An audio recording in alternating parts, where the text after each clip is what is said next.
अरे ता बिनी भूकल के कीअं समझाया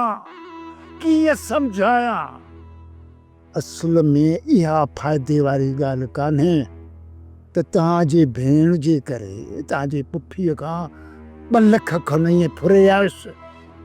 पुत्र असल में कम जी ॻाल्हि इहा आहे त अदी ऐं जाबिर ॿई ॿिट थी पाण में मिली करे इन ॻुंडर छोरे चाकर ख़ान खे कुहण था चाहिनि।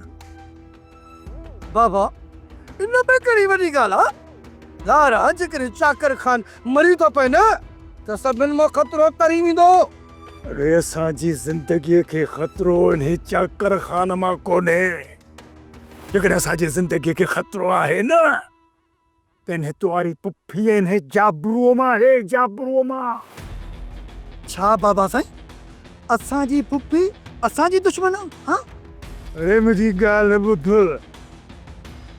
पुट जेका माई पंहिंजे मुड़ुस सां वफ़ा नथी करे सघे त तूं छा थो सम्झी त इन कारे वाॻुओ जाबिर जे करे पंहिंजे मुड़ुस खे थी कुहाए? हा, उन मां तव्हां वफ़ा जी कहिड़ी उमेद था रखी सघो पुट? बाबा आख़िर पुफी चाहे छा थी ख़बर त पवे। भूकर ख़ान जी समूरी मिल्कियत ते समूरी मिल्कियत ते या तव्हारी पुफी ऐं मुआरी अदी अकेली वारिस बणजण थी चाहे, अकेली वारिस। पर हिकिड़ी ॻाल्हि ॿुधायो, तव्हां पंहिंजी पुफीअ जे ममड़े ऐं मासूम चेहरे ते न वञो।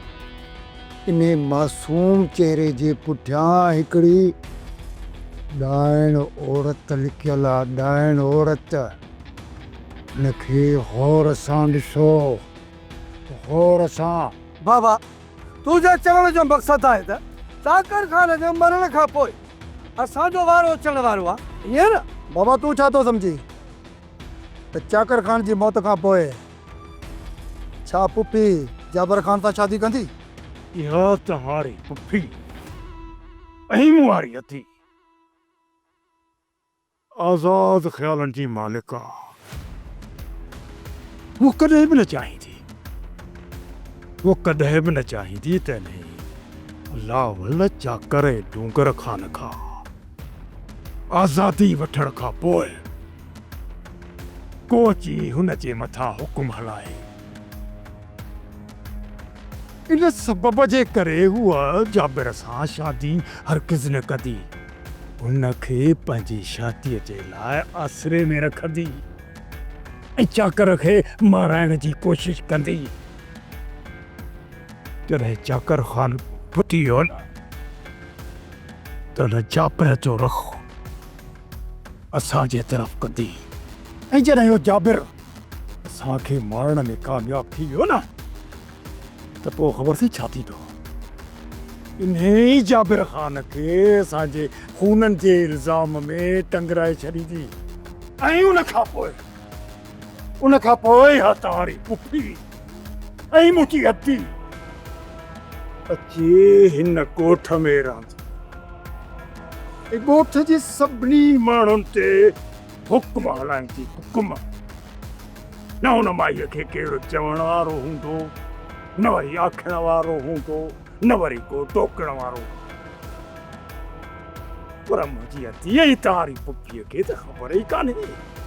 केरु हूंदो वॾो नांग जेको पंहिंजी मक़सद जे लाइ पंहिंजा बच्चा खाई वेंदो आहे, बच्चा।